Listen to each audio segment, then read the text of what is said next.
What is up, Broncos country, man? What's poppin'? It's been a minute since I've gone live, and I had a few minutes to just finally chill after a crazy busy Thanksgiving and Black Friday and all that good stuff. But appreciate you guys tuning in. I'm gonna kind of let it breathe, kind of get some people to come in here, man. But hopefully, hoping you guys had a wonderful Thanksgiving. Hopefully, you guys spent it out with some family, some friends, the people that you care the most. Enjoyed it, had some good food, maybe a couple drinks flowing.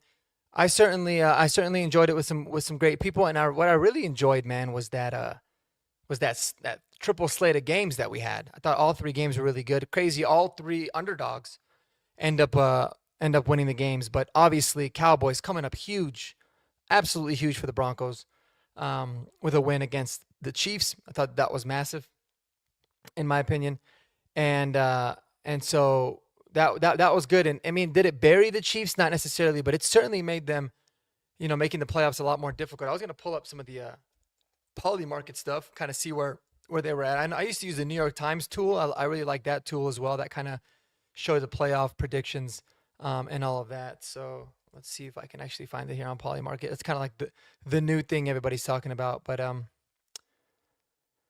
yeah, I mean, right now, per them, we have the Broncos are 82% that we are going to win the AFC West. The Chiefs still got a 10% chance. It's pretty crazy. Um, that they're never like fully counted out. I think any other team in any other division, if they were as far back with as many games to go as the Chiefs are, I don't think they'd have anywhere close to 10%. So that's still pretty impressive when it comes to that. But yeah, let's see. I'm just gonna go to let's do NFL. We'll do NFL playoffs. See what pops up there. Oh, there you go. Yeah. So Broncos right now 94% chance to make the playoffs. Um, they are the fourth highest odds. New England's number one at 95. Green Bay 92%. Philly 91%. Broncos 94. I'm guessing Green Bay probably because they got a really good division record. If I remember, I don't know if they beat. I think they might have. Yeah, they beat the Lions both times. So that's huge for them. But right now, still Kansas City, man, still 42% chance of making the playoffs. Still after that loss, and it makes sense because the bottom half of that the AFC standings right now is pretty. There's kind of a cluster there. With Houston being the 8th seed at 6-5, Chiefs at 6-6.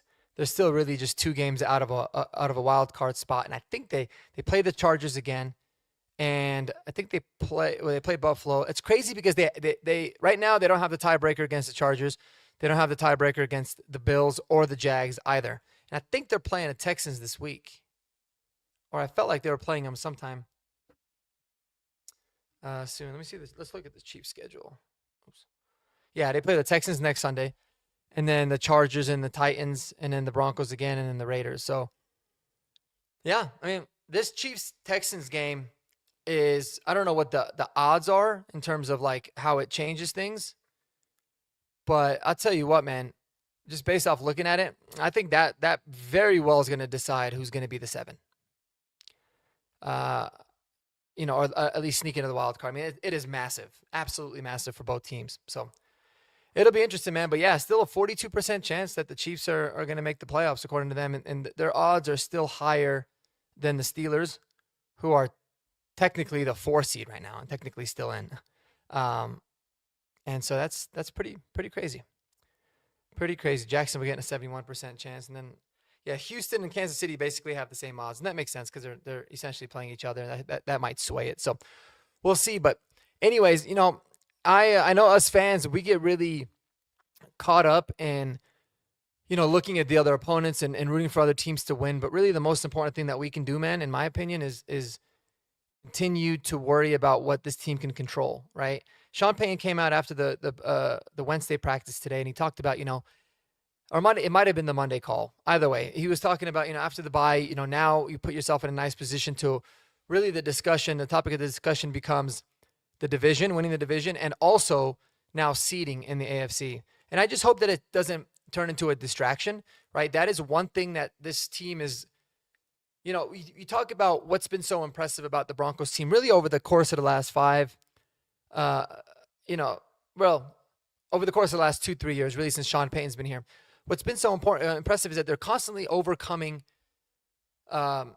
like different feats, right? Like it was a winning season in year one, and then it was can you stop the playoff streak to the Chiefs? Can you make the playoffs? Those kinds of things. You kind of kept building and building and building up on that, and then it was you're losing close games. Now can you win close games? So we kind of kept overcoming those. And I think now it's going to be okay. The real distraction, the distraction of talking about winning the division, talking about being the number one seed in the AFC West, right? It's a different kind of pressure. It's a different element that many members on the team have never dealt with before. So that's going to be another thing that's interesting. How is that team going to handle it, right? Are they going to let the pressure get to them, or are they just going to continue to go about their business like they have been and kind of playing nonchalant? Because I think we've had an advantage of being in a situation where we're kind of always doubted. We're always the underdog, or nobody really takes us seriously, and we perform really well then. So what are we going to do now that people are legitimately coming after us, man? And we have a really good chance to win the number one, get the number one seed. But obviously, step number one, let's get this division one, right? Let's at least guarantee us a home game in the playoffs. I want to regain that crown of the AFC West champ so badly, man.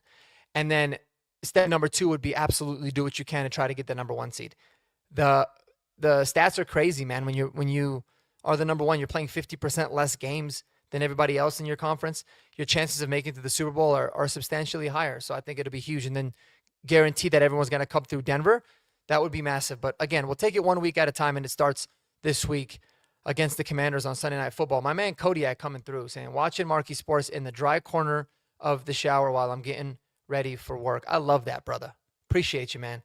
I hope you have a great shift at work. Hopefully it's not, well, I guess in a way, I hope it's really crazy busy for you. I hope it's good, and you get time goes by quickly. Maybe you get some good tips, all that good stuff. So appreciate you tuning in, man. Oh, that's a good point. Really, really good point, Kodiak. And here's one thing you might want to look for, potentially. I think that he talked about interesting report. Broncos are going into tomorrow's game with only 2 tight ends since Mercedes Lewis is out of elevations. Obviously, we know that Nate Atkins is out. And my guess is Prentice is tight end 3. Yes, Lil Jordan Humphrey will function a lot as a tight end as well. You look at the NFL snap counts from last week. I wanted to pull those up. I don't think Mercedes Lewis I think he actually might have played even less than he normally has, and he never really played that much anyways. So by having Lil Jordan Humphrey back, it was really, really big for this team. Let's see. So Lil Jordan Humphrey for us last week played 9 snaps, and Mercedes Lewis played 12. But previously he had played 20. He played 6. So it was a little bit. He went from 6 snaps in the first week to 20. And then down to 12. So yeah, it was a little bit of a mix there of using Lil Jordan Humphrey in that role. And I think a lot of it is game plan specific. They might not necessarily feel like they need to run a lot of 12 personnel, 13 personnel maybe, to have success running against the Commanders, because the Commanders are pretty bad at running. But who knows? And then who knows, dude? Maybe, just maybe. I don't know if they've announced any of their elevations yet. I was going to check on that, but. Is it possible you see Caleb Lohner come up? I very highly doubt it, but I mean, he is a tight end, and getting him some experience would be really good. We also have that Patrick Murtaugh guy who's got a little bit more experience. He looked like an absolute beast. But he's on, he's that 17th guy that we carry since part of the international program. So he could be one too. Bro, I know. It would be pretty damn cool. It would be pretty damn cool, though. Very, very highly doubtful, but it would be awesome to see him. Maybe an A.T. Perry signing. I don't know. They want another big guy, but that would make sense. I do think, rolling in there with the 2 tight ends that we got, plus Lil Jordan Humphrey is I mean, it's the most likely, but I don't think we've announced our inactives yet. And we technically, I don't think, have to, until later on today, or maybe we're not elevating anybody. I don't know. Either way, but I think he will. I think Lil Jordan Humphrey will line up a lot more in line. What's cool about, you had mentioned it too, I think in Horsepower Hour. What's cool about having little Jordan Humphrey is that you can really unlock Pat Bryant, and you could just have little Jordan Humphrey be like your hybrid tight end wide receiver that's just dedicated to blocking, or at least does that a majority of the time. So that would be interesting. So we'll see how that ends up ultimately working out. But would love to know your comments, any questions you might have in the comments below, man. Happy to talk about the game. But this one of those games, bro, where it's like, I don't know if I don't feel like it's being talked about as much because we're coming off of a bye week or because of the holidays, and I just haven't been like on YouTube and following, all the news on Twitter like I usually do. But it's going to be a tough game. I don't care that the Washington's 3-8. Anytime you're traveling, you're playing a primetime game, East Coast, on the road, it's never going to be easy. And yes, they're 3-8, but they're, I think, I think they're going to come out really charged up. They're coming off the bye as well. I think they're going to be very motivated, understanding that if they can get a win, man, and get to 4-8, they get Jaden Daniels back next week, they still got a chance, right? Yes, it's a lower chance, but they still got a chance. The NFC's a little bit more wide open than the AFC is in a way, especially with the way that the final games kind of line up. So yeah, they're pretty low on the totem pole, but again, you never know. You never know with this Commanders team. So like I said, what was crazy is when they had announced that Jaden Daniels was going to return for next week. He's not playing this week. But when they had returned when they announced that he was going to return for the following weeks, it was crazy because it actually moved the line just because they felt like they were going to get kind of a little morale boost and stuff on there as well. But yeah, the Commanders play the Vikings, they play the Giants, they play the Eagles twice, and they still play the Cowboys. So they can make a little bit of noise, should they win this game. So it is not going to be easy, man. And another element to it is that it's going to be a rainy game. It's going to be a wet game. I don't know what the wind is going to be like. We'll look at Landover, Maryland weather.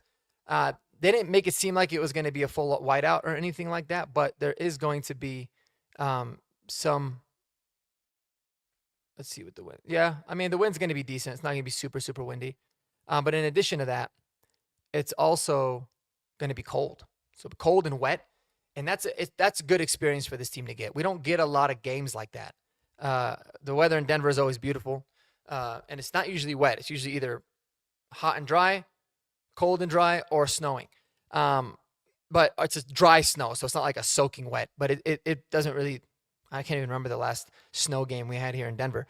So we don't get a lot of these games, and you never know, man. You talk about the other teams that are going to be in the playoffs in the AFC potentially, right? You think New England.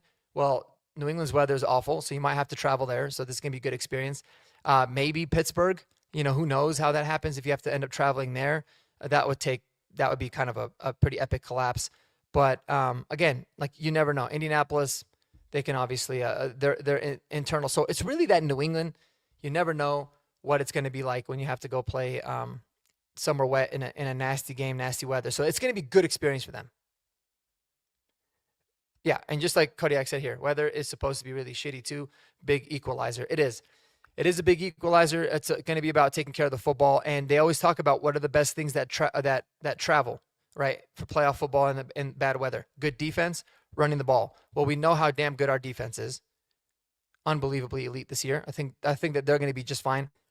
But how's the run game going to be? This is the game. This is where it starts, right? You talk about this final stretch of the season. Super important that we establish a run game. We establish an identity. We really get a good idea of what we have in this room to look to see if we need to get anybody else. But there's no excuses that we shouldn't be able to run the ball effectively against the Commanders. They are one of the worst in the league in terms of defending the run. I'd like to see Bo Nix involved a little bit more, but they're also very good at running the ball. So we need to make sure that we make them as one-dimensional as possible. But even for us, I mean, we should be able to run the ball. And then if they're going to stack the box and stop that, there's going to be a lot of openings. Their defense as a whole has just been struggling. They had a lot of injuries. They just don't have a lot of really good players. Marshawn Lattimore is out now for the rest of the season. I think they got a couple other key guys. And they've got, Mike Sanders still. I'm surprised how much of a step back he's taken. He used to be a pretty good player, but he's struggling, and they got a couple of backup corners, and one of them we're familiar with in Jonathan Jones. But again, Antonio Hamilton Sr., I think he's a pretty young guy. I know he's not. He's thinking of somebody else. He's a little bit older. But Trey Amos, their second round pick, I believe it was, rookie, he got hurt. Marshawn Lattimore, he got hurt. So they got a lot of backups in the secondary there. And so, we'll see. We'll see how it ends up working out. But we should be able to be very efficient, whether it's running or passing the football against this team. No doubt about it. Kodiak's wanting Harvey lead back duties tomorrow or a 50-50 split with Jaleel. I think it's going to be like a 60-40. I don't really want for it to, but I understand why it will be, right? But I really want to see a game where RJ just dominates the touches, and just to really see what he can do. Because he seems like he's that running back that gets better as he gets going. And you kind of saw that. He had a couple short runs, then he breaks one off for 50. A couple short ones, breaks one off for 47 or something earlier in the year. So I'd like to see more RJ, but it's probably going to be a 60-40 split. I think they'll mix in Jaleel quite a bit as a change of pace because it's pretty evident. Like he brings a different level of speed to this game. There's no doubt about it. So we'll see. But I love the question and I think it's going to be interesting to find out for sure what ends up happening. But otherwise, man, this is going to be it's just going to be a good game for the Broncos to what I'm looking forward to seeing is, okay, how much did the bye week help them overall, right? Because one thing that you had seen in the mini bye was not only did the team look kind of recharged, but it seemed like, man, the coaching staff, specifically Sean Payton and Bo Nix, they were a lot more on the same page. The operation was cleaner. They got the play in a lot better. Bo looked a lot more calmed down, confident in terms of where he was going. His footwork looked better. I'd like to see that continue. They talked about some self-scouting. So I'm looking forward to see how the team comes out. And it's easy for a team to come out flat because, you guys have to remember, this team was cooking 9 in a row. They had good momentum. Some people were thinking maybe the bye didn't come at a good time. Other people thought it did. I felt like it did because I think this team really needed a break, but it could also kill momentum. So how do they come out? Do they start fast? I know they always emphasize starting fast. It's been a struggle this year. Or is it going to be a team that's going to be really flat on both sides? We're going to see. I think historically they've been pretty good though with coming off the bye, at least under Sean Payton. They've performed really well. And the one that stands out was it might have been a Monday night game after a bye week in Buffalo. We went over there, played them really well, ended up winning with a walk-off field goal. So, we'll see how this ends up playing out. But yeah, you look at it, man, it's crazy. The Commanders, they've lost 6 in a row. The Broncos have won 8 in a row. How many times do you see the headlines being that, and then both win streak, the win streak's done and the loss streak is done? So if you're nervous about this game, man, it's only because you're a normal human, because I am. Computer Blue, 4186. I think they'll be pretty rusty this game. I mean, they haven't really given us any other reason, right? Just like you had said here, this team doesn't seem to hit the ground running. They haven't really given us any reason to think they're going to come off to a fast start. They haven't really done it much this year at all. So I agree. I hope that's not the case. But, if we end up winning the coin toss, I'd expect for us to defer, and we'll see that way. But otherwise, if we end up getting the ball first, yeah, you would like to see us go down and at least get points, even if it's 3, just setting the tone, kind of getting that initial wave out of the way when it comes to playing on the road. So we will see. But yeah, anytime you're facing an opponent that's kind of down, like I said, they've lost 6 games in a row. They've lost 7 out of their last 8. And so, we're kind of on a heater. You see these flip and I mean, dude, Thanksgiving, right? 3 games in a row, all of the underdogs won. And then we had a Black Friday game and the underdog won that. So of the 4 games that we've had so far, week 13, all the underdogs have won. So yeah, any given Sunday is a legitimate thing. I saw your Denver Broncos tonight, late night live. And guys, if you don't watch Kodiak Broncos late night live videos, I mean, you got to join those. They're awesome. But I talked about this, like, what do you think Sean Payton snores before? I mean, he does, it's pretty common. I see that play sheet shaking a lot. I know that he's a big coffee drinker. I think he probably gets a little bit juiced up on coffee. But man, regardless of how long you've been doing it for in the league, like just think about the adrenaline rush that you're feeling, the excitement, running through your veins. So I think that I think sometimes he might just have a couple extra lattes or two. He always talks about how he always needs to pee so badly during halftime as well. So I think it's that. I don't know. Smelling salts, I doubt he does. Adderall, I doubt it too, because, just as much as that can help you with like, your focus and your energy and, getting everything. Obviously, if you are ADD, it can help with it. But what it doesn't help with is sleeping. Like it makes sleep really tough. I know it because I happen to take it. So yeah, it could be that. But again, if you take it consistently, like if he's just taking it for game day, sure, I doubt it. But if you're taking it consistently, it's not really going to get you super amped up, or it's not going to get you jittery anymore. So I think probably just a lot of espresso mixed in with the fact that he's probably just really fired up. It's NFL football game, man. And so we'll see. But who knows what these guys do behind the scenes? I mean, it's tough. It's tough. But sleeping is more important than anything else, especially when you get to his age. But he always talks about it for his players too, like tracking every single minute of sleep, getting as much of that rest as they possibly can. You got to have a good balance of that putting the work in, but also taking care and resting your body. So hopefully he should do the same. But who knows?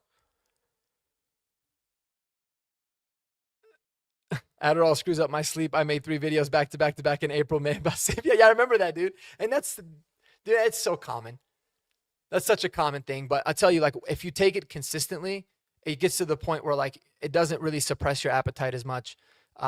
Or maybe you just get used to it. You start to sleep and regulate your sleep better because you kind of become a little bit more used to it. You know when to take it. You know what you need to do in order to like minimize the effects. Like, dude, you got to drink a lot of water. Like if you think a lot of water regular is a lot, you need to drink more than that. So there you go. Don't take that as medical advice, but yeah, I'm right there with you. But again, man, this is going to be a tough game. I mean, I think it feels like every Broncos game up until this point has been a tough game. We've only had really 2 games that were easy wins, and that was against the Cowboys and against the Bengals early in the season. Otherwise, as good as we are and as good as we have been, and the fact that we are 9-2, like every game has been really close and we found a way to win. So I don't think this game should be like that, but they've given me no reason to think it's going to be otherwise. But realistically, you look at the 2 teams on paper, even with the weather, even with the fact that we're on the road on a primetime game, the Broncos should win this game by at least a touchdown, at least. But it rarely works like that, and it makes it a little bit tricky too because you don't really have a lot of film on this team when they have all their weapons back and with Marcus Mariota as their backup. I mean, you have a lot on Marcus because he's played a bit, but I don't know how many. It doesn't seem like there's a lot of games where Deebo Samuel and Terry McLaurin both played together. Again, I haven't really followed the Commanders all that much, but it doesn't seem like there was a lot of games like that. And then, I feel like Zach Ertz has been pretty solid overall as well. But we'll see. We'll see, man. Miller time. Thank you, brother. You rock too, bro. I appreciate you tuning in. Thanks for all that you do. And like I said in several different videos, thankful for so many things this Thanksgiving, obviously. Thank God we got a lot of things to be grateful for. But I'm so thankful for just this platform, YouTube, this community that we've built. It's been awesome getting to know so many people. Even many of you guys I've never met before, but I feel like I know y'all. So it's been great. Very much appreciate it.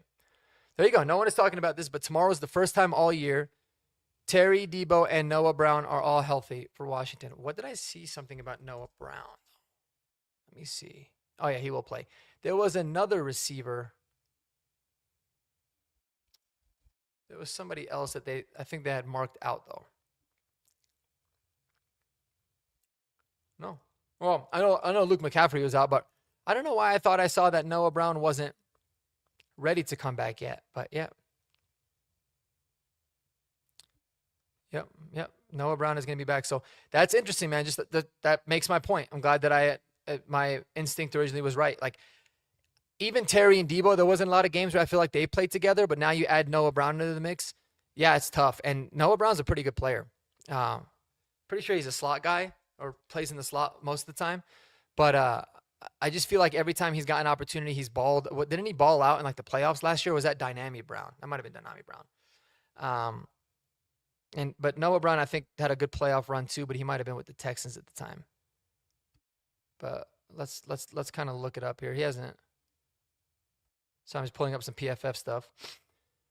No, not too much of a slot guy. He has been played out more wide, so I think I'm confusing him with Dynami Brown. But yeah, he was with. No, he did play. Noah Brown also did play in Washington last year too.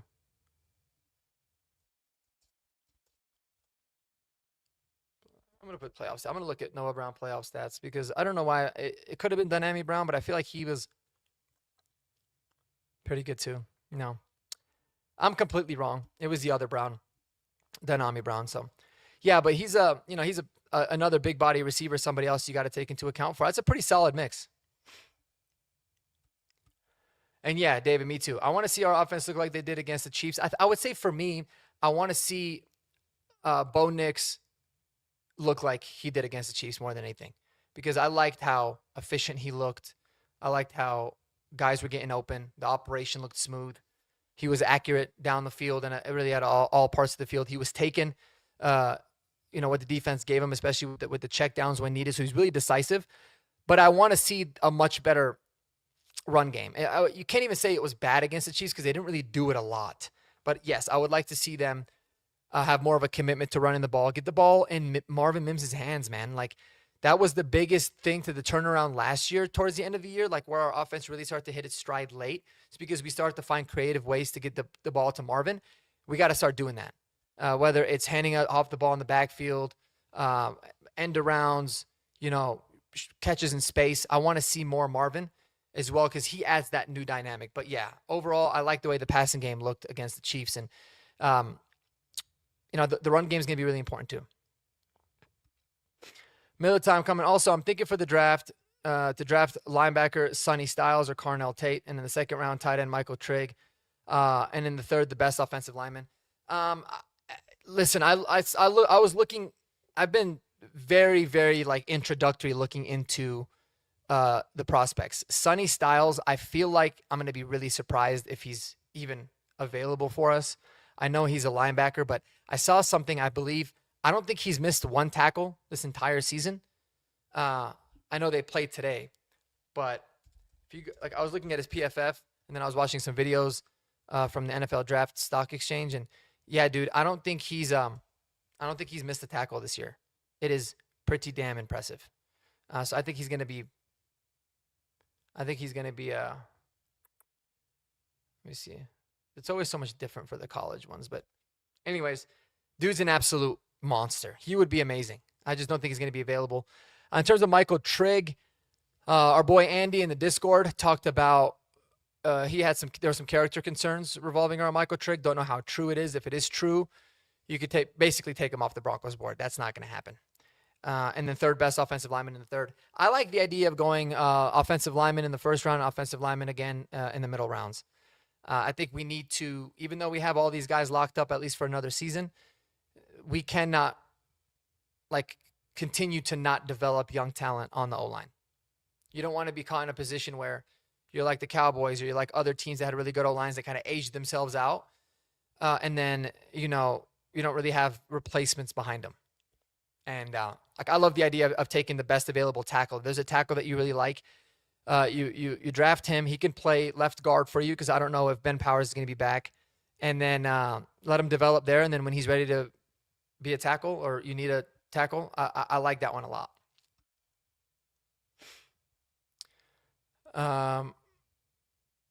Sorry. Before we get to this, because I love this question, David Young said it looked like Sean was getting the play calls in faster. Yeah, that was a big thing, man. The team was settled, lined up with 10, 15 seconds left. That was big. And I think that settles the entire offense, especially Bo Nix, down a lot. Cody X said, I want us to hit a couple explosives tomorrow. Last year we were going 3 and out at the same rate as the season, but this year we don't have the explosive plays to support our offense when they struggle. Yeah, I would love to see us hit a lot of those more of those downfield explosive plays. I think you make a really good point. And again, explosive plays in the run game. But yes, that would be huge. And teams need to start respecting that. Like we need, like I'd like to start, because there's kind of, there comes a point where like teams are almost daring you to beat them deep, because they're like, you haven't done it yet, so we're going to give that to you. And then if you can beat us, until you can prove us otherwise, we're just going to keep doing it, and they'll take other areas of the field off. So yeah, I think it's important that we start to hit those explosives.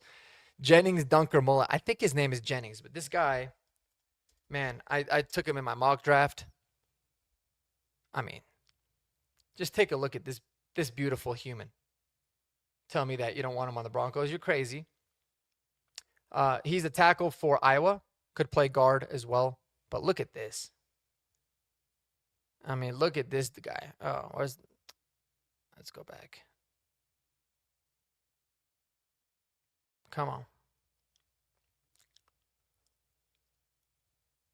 Oh, yeah, you guys are looking at the right tabs. So that's good. But yeah, I mean, how amazing is that? I'll take this dude on the Broncos all day, every day. So I am good with that. Give me Jennings Dunker. But he's another guy that, we'll have to see the measurables, because if he doesn't have the length everyone's looking for, he might just be a guard in the NFL. But yeah, someone that projects to be really good at guard, but can also be a very good tackle. I love that idea. It's never going to be a sexy pick. Like it's hard to make fans super fired up for that, but it's a smart pick, man. And it's been a long time since we've done it. So I'd like to see at least a couple of offensive linemen drafted this year. That would be awesome. That would be great. But you guys are all dope, man. You've a couple dozen at some point of you guys joined the live today. I know it's a Saturday after during a long holiday. It's been a crazy last few days for me. So I was happy that I got about an hour away that I can just come on and catch up with y'all. But I'm gonna wrap this thing up soon. But if you didn't check my recap video, I just posted it earlier today about the Broncos and the Commanders, kind of the keys to the games. We went into some details there, key matchups, and then I gave you my score prediction on there as well. So be sure to check it out. Obviously, if you're not subscribed to Kodiak Broncos, then I don't know what the hell you're doing. Go subscribe. Show that man some love, as well as David with David Talks Broncos, our man Jeremy, Broncos Unbridled, Strez, the MHRT guys, everybody. Support the local YouTube guys, man. It's a fun thing for us, but it's important because I think you're always going to get the best takes from everyday fans. There's not going to be any bias. It's just going to be what people ultimately think. So let me know. I appreciate y'all. Have a wonderful evening, and we'll see y'all tomorrow. Peace.